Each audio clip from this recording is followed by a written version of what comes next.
Last cigarette, last sweet, last beer, last ಟೈಮೇ ಮುಗಿದೋಯ್ತು. ಇವಾಗ ಫ್ರೆಶ್ ಸ್ಟಾರ್ಟ್ ಮಾಡಿ. ಲಾಸ್ಟ್ ಟೈಮ್ ಮಾಡಿದಾಗ ನಿಮಗೆ ಆಗಿರೋ ಖುಷಿ, ಆ ಹೈ ಫೀಲಿಂಗು ಅಥವಾ ಆ ಟೇಸ್ಟು ಸ್ವೀಟ್ದು ಇವಾಗ ನಿಮ್ಮ ಜೊತೆ ಇಲ್ಲ. ನಿಮ್ಮ ಜೊತೆ ಏನಿರೋದು ಅಂತಂದರೆ ಹೊಟ್ಟೆ ಬೊಜ್ಜು, ಡಯಾಬಿಟೀಸು, ಬಿ ಪಿ, ಥೈರಾಯ್ಡು ಮತ್ತು ಏಜ್ ಆಗ್ತಿರೋ ಫೀಲಿಂಗು. ಮೂಡು ಡೌನ್ ಆಗಿರುತ್ತೆ.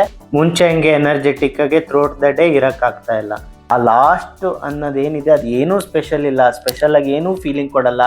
ಲಾಸ್ಟ್ 5-10 ಇಯರ್ಸಿಂದ ಮಾಡ್ಕೊಂಬಂದಿದ್ದೀರಾ, ಅದೇ ಫೀಲಿಂಗೇ ಮತ್ತೆ ಕೊಡುತ್ತೆ. ಆಮೇಲೆ ತಿಂದಾದ್ಮೇಲೆ ಯಾಕಾರು ತಿಂದೆ ಅನ್ನೋ ಗಿಲ್ಟ್ ಫೀಲಿಂಗು, ಅಥವಾ ಕುಡ್ದಾದ್ಮೇಲೆ ನೆಕ್ಸ್ಟ್ ಡೇ ಲೋ ಎನರ್ಜಿಯಾಗಿ ಫೀಲ್ ಆಗುತ್ತೆ. ಎಗೈನ್ ಒಂಥರ ವಿಚಿತ್ರವಾಗಿ ತೇಗ್ ಬರೋದು, ಅಸಹ್ಯವಾಗಿ ಫೀಲ್ ಆಗುತ್ತೆ, ಎನರ್ಜಿನೇ ಇರಲ್ಲ ಅವತ್ತು. ಫಿಟ್ನೆಸ್ಸು ನ್ಯೂ ಫೀಲಿಂಗ್ ಕೊಡುತ್ತೆ. ಜನನು ನಿಮ್ಮನ್ನು ನೋಡೋ ರೀತಿ ಚೇಂಜ್ ಆಗುತ್ತೆ.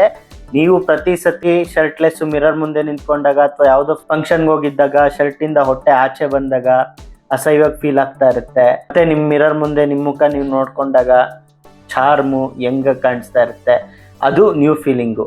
ಈ ಲಾಸ್ಟ್ ಅನ್ನೋದೆಲ್ಲ 5-10 ಇಯರ್ಸಿಂದ ಸೇಮ್ ಫೀಲಿಂಗ್ಗೆ. ನ್ಯೂ ಇಯರ್ಗೆ 4 ತಿಂಗಳು ಟೈಮ್ ಇದೆ. ನಿಮ್ಮ ಫಿಟ್ನೆಸ್ ಜರ್ನಿನ ತಿರ್ಗಾ ಫ್ರೆಶ್ ಸ್ಟಾರ್ಟ್ ಅಂದ್ಬಿಟ್ಟು 1ನೇ ತಾರೀಕು ಸೋಮವಾರ ಅಥವಾ ನ್ಯೂ ಇಯರ್ಗೆ ಅನ್ನೋದನ್ನ ಬಿಟ್ಟು ಇವತ್ತೇ ಶುರು ಮಾಡಿ, ಈಗಲೇ ಶುರು ಮಾಡಿ. ನ್ಯೂ ಇಯರ್ಗೆ ಹೊಸ ವ್ಯಕ್ತಿ ಆಗ್ತೀನಿ ಅಲ್ಲ, ಆಗಿರ್ತೀರ.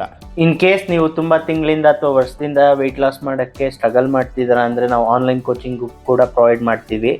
ಇದರಿಂದ ನಿಮ್ಗೆ ಅನ್ನೆಸೆಸರಿ ಸಪ್ಲಿಮೆಂಟ್ ಮೇಲೆ ಖರ್ಚು ಮಾಡೋದು ಉಳಿಯುತ್ತೆ.